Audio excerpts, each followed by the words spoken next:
I'd now like to introduce someone who's given us time in a very important moment in the budgeting process, the VC of University of Queensland, Professor Deborah Terry. She's going to give us a VC address for today. Professor Terry received a BA and PhD from ANU and joined the School of Psychology at the University of Queensland first as a postdoctoral research fellow in 1990 and then as a lecturer in 1991. After serving as Professor of Social Psychology and Head of School, Professor Terry was appointed Executive Dean, Faculty of Social and Behavioural Sciences.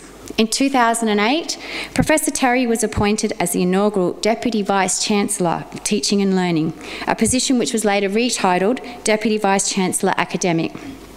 Her primary research interests are in the areas of attitudes, social influence, persuasion, group processes and intergroup relations. She's also applied research interests in organisational and health psychology. It sounds like Professor Terry could actually be very useful for everything we're trying to achieve. Without further ado, please welcome Professor Terry to the stage to give her address. Thank you very much, and it's a pleasure to be here, and much more pleasant than budget meetings, I can assure you. Can I begin by acknowledging the people who cared for this place in a sustainable manner for tens of thousands of years, the traditional owners. I also pay my respects to elders past and present. As well, let me acknowledge all of you, the professionals committed to various aspects of sustainability at our universities. I can only speak from my experience at UQ, where I know the senior executive is deeply appreciative of the work of professional and academic staff, students and volunteers to promote sustainability. I expect that the senior staff in your institutions place similar value on your work, because we are all conscious of the fact that universities are looked to provide responsible leadership in areas like sustainability. So can I thank you for the opportunity to give a brief overview of UQ as a sustainable university. For us, which I'm sure is the case for all of you, leadership actually begins in our own backyard. Some of you won't be familiar with the terrain that is UQ, so I'll briefly set the scene. We have 4 main campuses. The St Lucia campus, which I think you're going to visit tomorrow, is 114 hectares on the Brisbane River. About 80% of it was actually inundated by the 2011 floods that we've heard about this morning. Gatton, then, if you go further west, over 1,000 hectares in a farming community west of Brisbane, and it's a concentration of facilities for animal and agricultural studies. Further, just also to the west of the city, but not quite as far as Gatton, we have our Ipswich campus, 25 hectares, and it's a heritage site of what was once, in less enlightened times, referred to as an asylum.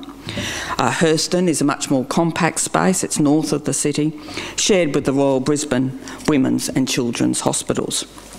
As well, we have sites with particular environmental challenges and sensitivities, marine research stations on islands in the Great Barrier Reef and in Moreton Bay.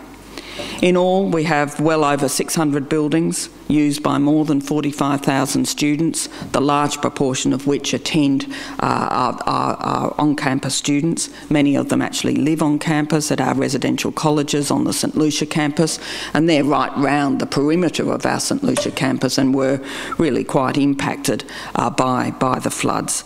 We also have residential facilities on our Gatton campus, and we have thousands of staff, as all of you do. We process about 16,000 group certificates a year.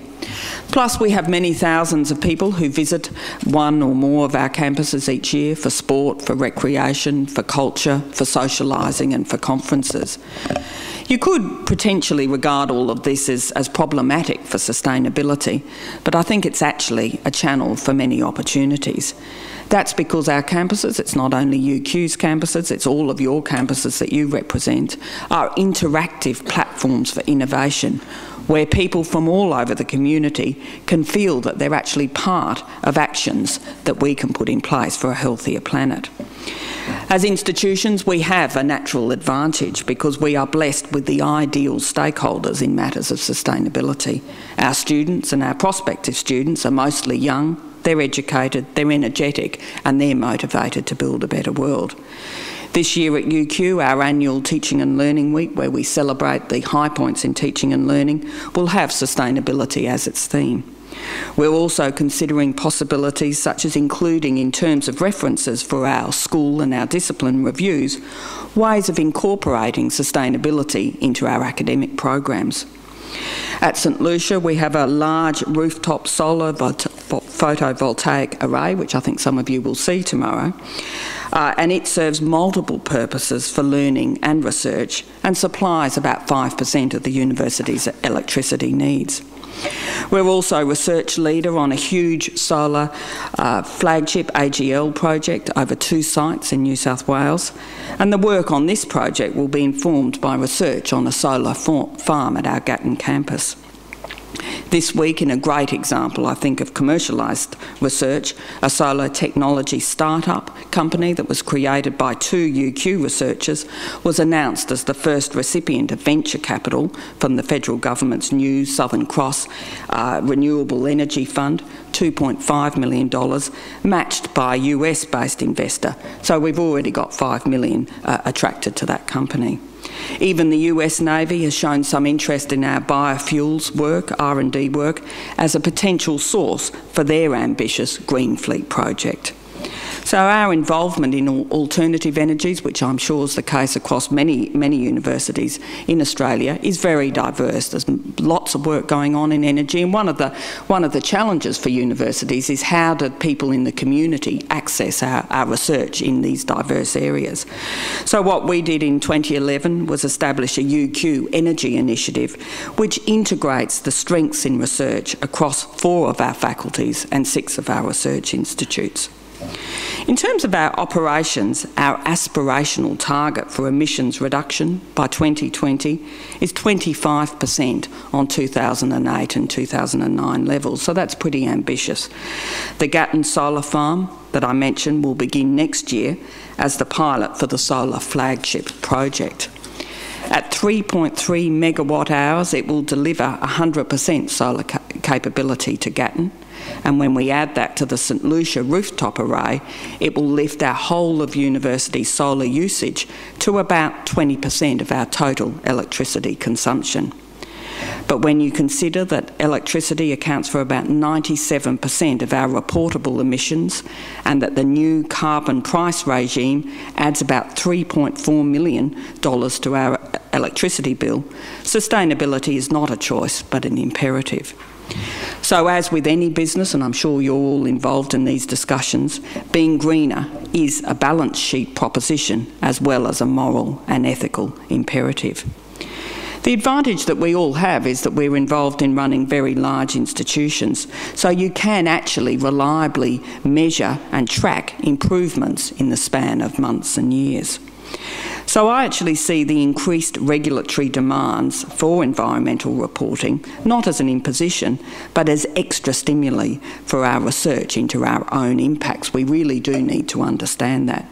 We've made some headway in understanding our footprint. For instance, in 2011, we began a 3-year project to improve sub-metering of electricity in our major buildings on the St Lucia campus. That is, buildings of 5,000 square metres or more. But one of the challenges I think we all have, and we particularly have it in the older universities, is that we've got a large number of old and heritage-listed buildings. They're expensive and they're difficult to retrofit. I think it's, as somebody who lives in a very old Queenslander house, I always say that the houses look quite good after a glass of wine on a Friday night. In the cold light of day on Saturday morning, they don't look quite so good. You can see all the things that need to be fixed, and I think some of older campuses are a bit like that. There's some beautiful buildings and we treasure the buildings. You can see some of them up there in our display over there, but they are very difficult in the new environment. We are at the moment building the headquarters of our new Global Change Institute, and it's due for completion very soon. It's actually attached to the Great Court in quite a stunning way, and it will be a flagship zero emission living building. Our own work tells us that we've got to understand our footprint and we've got to understand what's happening in each of our buildings, but we also know that commuting to and from, for instance, the St Lucia campus is our second worst carbon culprit after electricity. These commutes create about 12% of our footprint, but we've managed to hold that level steady between 2009 and 2011. One of our main levers is, of course, parking. If you make that more expensive and you just reduce the amount of parking, then that helps. It doesn't make us popular with students or staff, but it certainly has an impact. We've improved public transport services, we've improved our cycling facilities. That all helps, but there's still a long way to go there. I think we will be looking in the future at major universities like all of ours essentially having no parking or very limited parking on our campuses. On another front, we halved our water usage at St Lucia over the past decade. Prior to the floods, we obviously were in drought, and we really put in place, both as a community in southeast Queensland, but also at the university, a whole range of measures to reduce water usage. And I think it's an excellent demonstration that people's behaviour can change now that I think we're probably about to go back into a drought, but we've had the recent floods. That what I think the data in Queensland shows is that people's water usage improved or reduced, and that stayed steady. So behaviour change can occur, and we can sustain that behaviour change. So as a sort of lapsed psychology researcher, I think that's very promising, and it bodes well for the other changes that we need to see on all of our campuses. However, despite promising trends such as those, we cannot afford complacency on any front. Like all of you, I think we are making some progress, but there's lots more to do. We're making progress largely because of the enthusiastic participation of students and staff, and because of the leadership that all of you show in your respective institutions. And what I'd like to do on behalf of the sector is thank you for your commitment to and your support for sustainability. It's absolutely essential that each of our institutions has people like you that are leading at various levels the kinds of initiatives that we need to be putting in place, communicating about them, rewarding changed behaviour, thinking about how you change behaviour, thinking about how you profile what each of your institutions needs to do. Without people like you, Vice-Chancellors aren't going to achieve it, and yes, staff and students will put pressure on us, but they also need this group here to help lead and promote and profile what needs to be done. So can I thank all of you, as I say, on behalf of the sector. I hope you enjoy the rest of the conference. I heartily recommend the carbon game. It's a lot of fun. I played it a few weeks ago and really got into it, plus learnt quite a lot. I'm not sure about the retro photo booth. I think I'll leave that all to you, but I can assure you that Customs House is a very nice place to have your conference dinner, and I hope you enjoy that. And can I thank all of you for coming to the conference. I hope you enjoy it. Hope you enjoy the visit to the St Lucia campus, and I think you're going to Griffith as well. I hope you get a sense of some of what we're doing in Queensland, but most of all, I hope you share ideas with each other, because we've got a lot to learn from each of you, and hopefully you can learn a small amount from us as well. So thank you very much.